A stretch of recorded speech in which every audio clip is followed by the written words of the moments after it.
បាទសូមគ្រប់ជំរាបសួរបងប្អូនសិទ្ធិសនារាប់អានហើយថ្ងៃនេះមកជួបគ្នាជាមួយខ្ញុំបាទពាក់ព័ន្ធជាមួយនឹងការសូត្រកំណាព្យបន្តពាក់ព័ន្ធជាមួយនឹងអឺរឿងជង្គង់កែវឬប្រវត្តិរឿងជង្គង់កែវហ្នឹងតាំងពីដើមឥឡូវយើងបានប្រហែលคลิปហើយថ្ងៃនេះខ្ញុំនឹងសូត្របន្តពាក់ព័ន្ធជាមួយនឹងប្រវត្តិសាច់រឿងនេះបន្តទៀតនឹងព្យាយាមសូត្រឲ្យបានចប់នៅវីដេអូបន្តទៀតបាទសូមរីសន្តាប់ដើម្បីបានជាកតេអប់រំបាទហើយមហាបរោះជ្រាបហេតុទាំងអង្គស្រេចហើយទ្រង់បានទទួលបដិញ្ញាទេវតាគ្រប់ប្រាណទ្រង់ចង់ចាងឋានសុសិតសុគី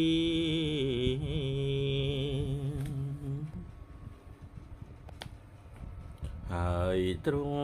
យាងចូលកើតក្នុងត្រកូលសត្យយ៉ាងរាជាជាបុត្រព្រះនាងមហាមាយានៅក្នុងភិរីកបលបោះ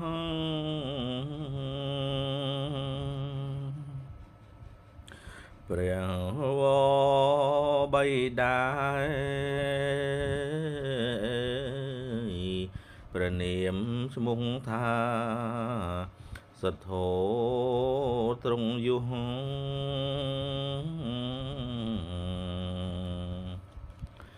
នៅក្នុងពាក់ព័ន្ធជាមួយនឹងបទបទនេះពាក់ព័ន្ធជាមួយនឹងការ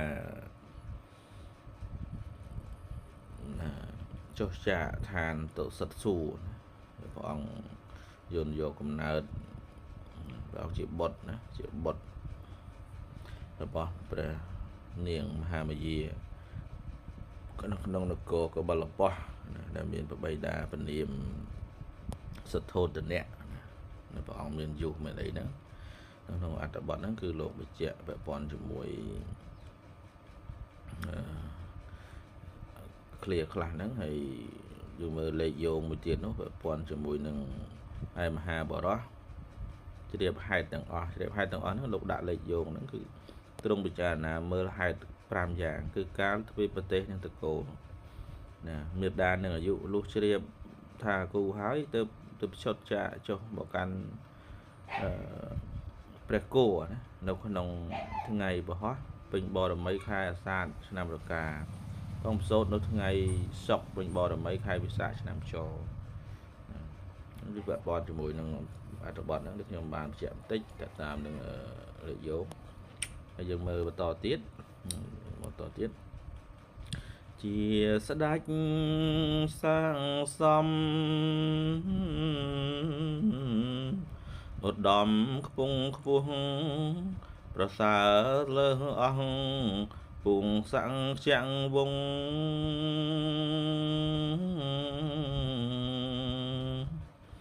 ព្រះញាតទាំងឡាយបាននាំគ្នាថ្វាយព្រះនាមនៃទ្រង់ជាព្រះសទ្ធាយត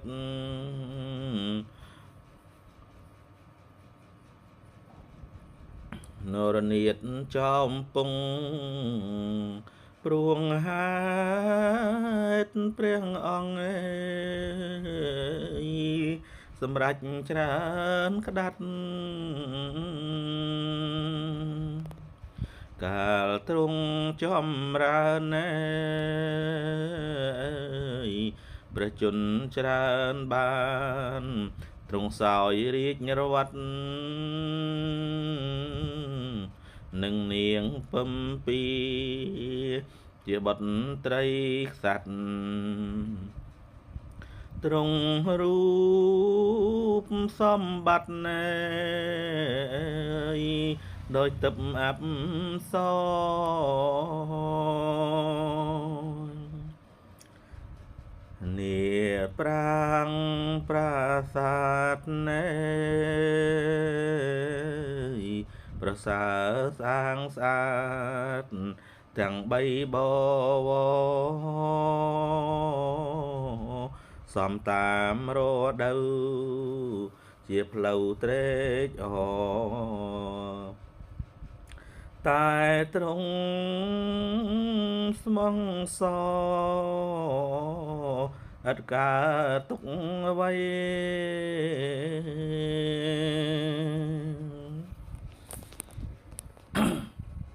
បាទនៅក្នុងទំព័រ9នេះគឺយើងមើលលេខយោងការត្រង់ចម្រើននៅឃ្លាទី2នេះឃ្លាពាក់កណ្ដាលណាការត្រង់ចម្រើនបច្ចុប្បន្នច្រើនបានហ្នឹងដាក់លេខយោងមួយហ្នឹងគឺយើងមើលមកខមមកបងទ្រង់សោយរាជសម្បត្តិក្នុងឆ្នាំឆ្លូវឆ្នាំឆ្លូវឆ្នាំឆ្លូវបច្ចុប្បន្ន16ឆ្នាំពីប្រាសាទយើងមើលនៅក្នុងលេខយោងទី2នេះនៅខាងក្រោមហ្នឹងបាទ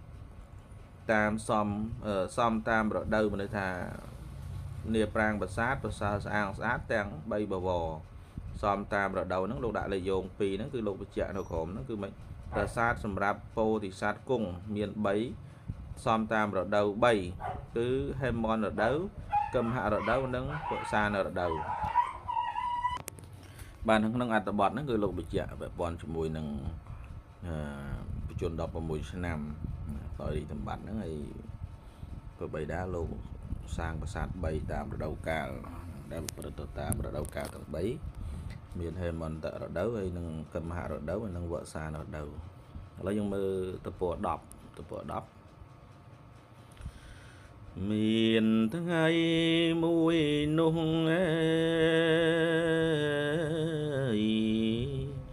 ទ្រង់យាងចំពោះចេញចាបរិយក្រសាលអូសៀនដោយមានសួស្ដីបានតតណែរូបបីគឺចាស់ឈឺស្លាប់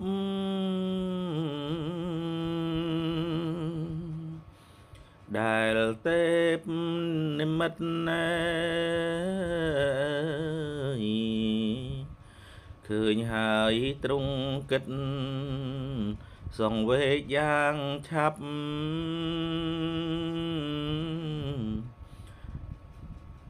ថយពីង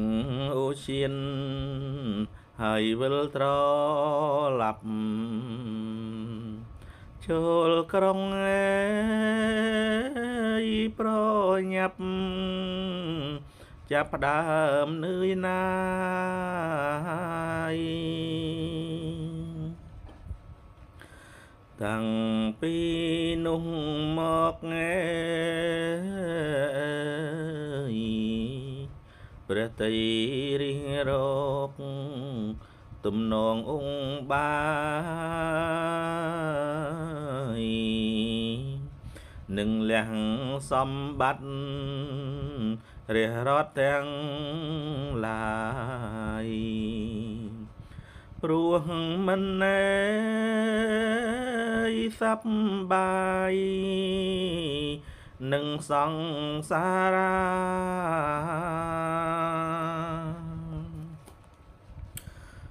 លងយាងក្រោយទៀតណែទេពតាក៏ឆ្លៀតនិមិត្តធ្វើជា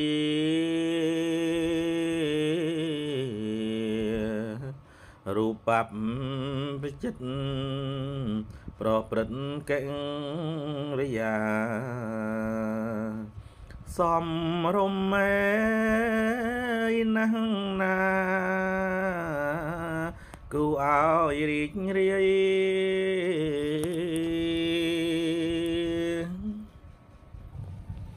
បាទនៅក្នុង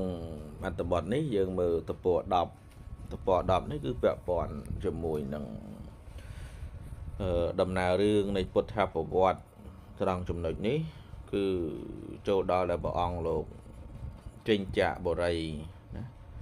ដើម្បីទៅក្រសាលនៅបរិវេណឧទ្យានប៉ុន្តែទៅពេលនោះបានតតឃើញរូប3ហ្នឹងគឺ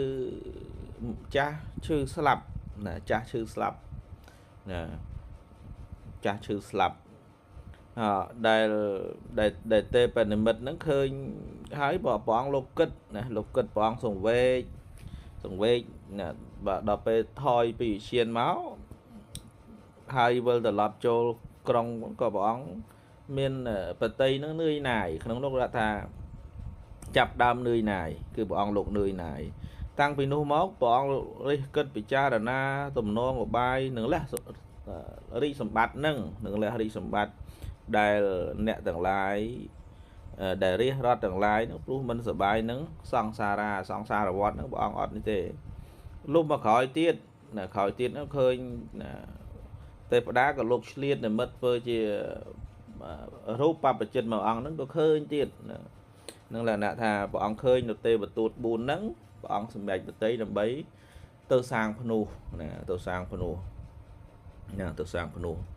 ដែលខ្ញុំបានសូត្រនៅក្នុង channel YouTube មួយទៀតនោះ channel YouTube មួយទៀតសេរីការហ្នឹងគឺខ្ញុំអានពាក់ព័ន្ធជាមួយរឿងសង្ខេបទុសជាដកដែលយើងដល់រឿងតាំងពីទេមយៈមកព្រះអង្គចេញបួសរហូតដល់មហាជនុទៀតប៉ុន្តែមហាជនុដូចជាអត់តាន់បានអានជាប់ទេបងប្អូនអាចទស្សនានៅសាច់រឿងក្នុង channel មួយទៀតនេះគឺពាក់ព័ន្ធជាមួយនឹងទេវទូត4ដែលព្រះអង្គឃើញណាហើយក្នុងនេះលោកសរសេរជាកាបមកដាក់លើកទី1ឃើញរូប3នៃមនុស្សចាស់មនុស្សឈឺស្លាប់ដល់ពេលលើកទី2នោះទេវតាក៏លោកនិមិត្តជារូបបព្វជិតព្រះអង្គមកវិញក៏លោកចារណាណាប៉ុន្តែព្រះអង្គឃើញរូបបព្វជិតក្រោយហ្នឹងព្រះអង្គសបាយបតីណាសោមនស្សសបាយឃើញរូបបព្វជិតហ្នឹងឥឡូវយើងទៅមើលទំព័រ11ទ្រង់ឃើញដូច្នោះប្រតិក៏ស្មោះសោមនស្សស្រស់ស្រាយចាប់គួចស្រឡាញ់ពុំមានរសាយហួងទៅសប្បាយក្នុងសួនព្រឹក្សាទៀបឆ្នេរនៃស្រះទឹកថ្លាក្រចាស់អស់មួយវេលាលុះដល់ថ្ងៃល្ងាចមានរាជទសះទៅក្រាបទូលថារហុលកើតហើយទ្រង់ជ្រាបកាលណាក្ដួលក្នុងអរាកើតទុកពុំស្បាយតែទ្រង់គិតថាកុំវឹកវរឡើយអញកាត់ណែឲ្យហើយកុំឲ្យចងតន់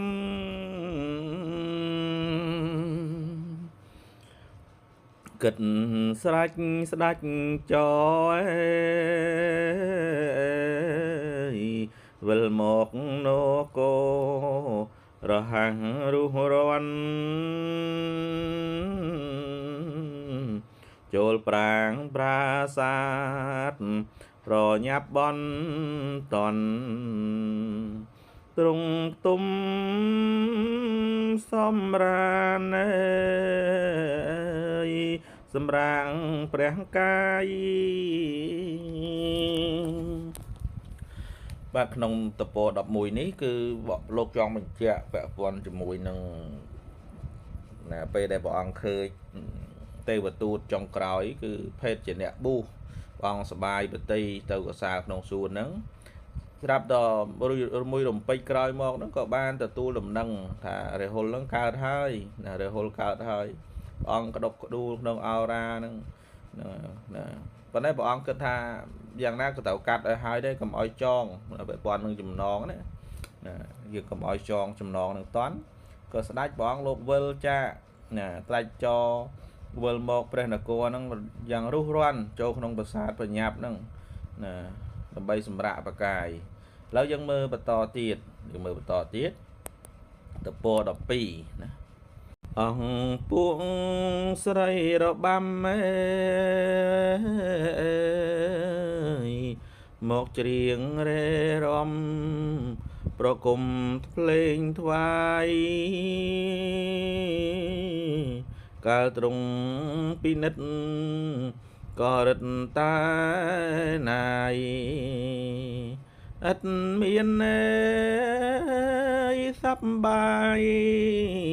ដល់តិចទូចសោះ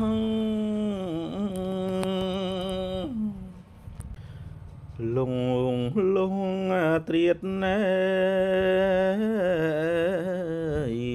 ហៅឆាន់អាមាតឲ្យក្រោកឡើងស្មោះប្រញាប់មនីយាត្រាចំពោះរៀបសេះដែរឈ្មោះកន្តកាំងសតរាំង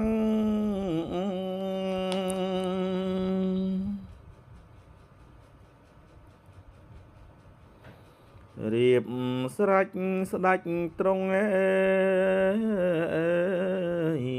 យើងដែលឡើងគង់លើសេះបវមានឆាន់អាមាតជានាងត្រេកអរថោងសេះត្រាច់ចោទៅតាមរាជា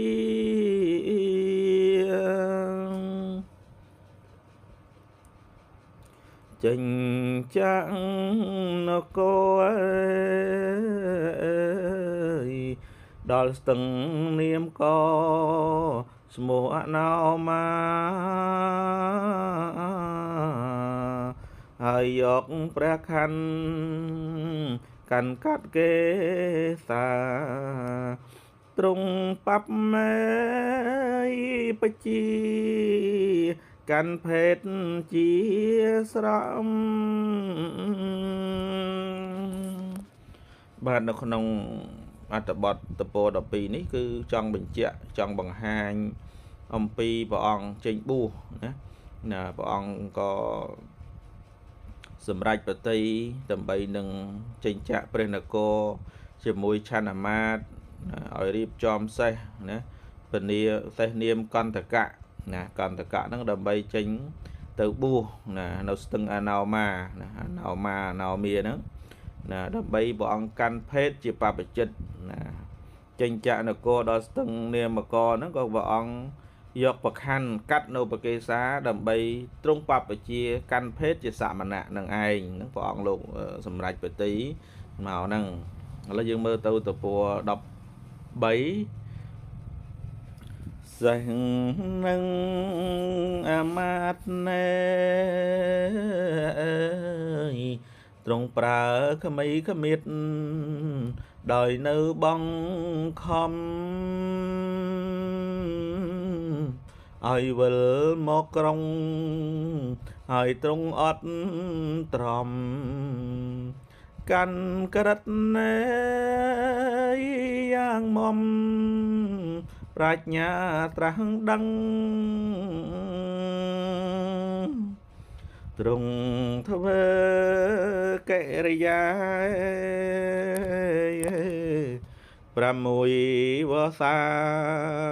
ជាយាមខំប្រឹងដោយការមកចត់កំណត់យ៉ាងតឹងក៏បានត្រាស់ដឹងជាព្រះសម្ពុទ្ធ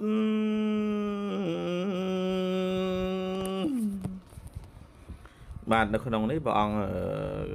បញ្ជាក់ដែលអ្នកប្រាជ្ញលោកបញ្ជាក់ប្រព័ន្ធនឹងអត្ថបទហ្នឹងគឺ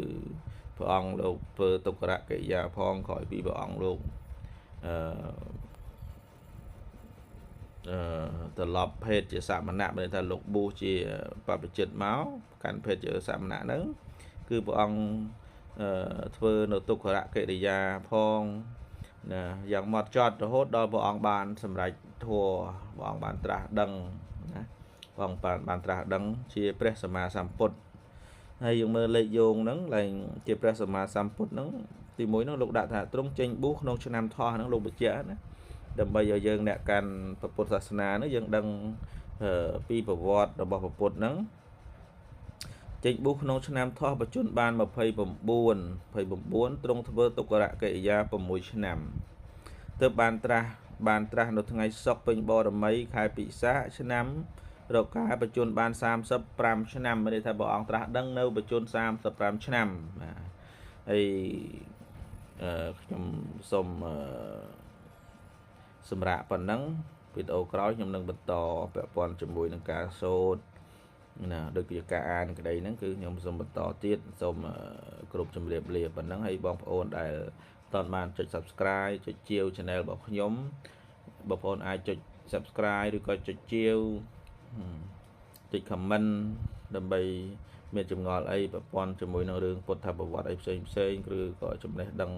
មួយចំនួនអីខ្ញុំអាចមានពេលខ្ញុំនឹងឆ្លើយឬខ្ញុំអាចនឹងធ្វើវីដេអូដើម្បីបង្រៀនបងប្អូនឬក៏វីដេអូដើម្បីអប់រំមួយចំនួនសម្រាប់បងប្អូនបាទសូមអរគុណសូមគោរពជម្រាបលា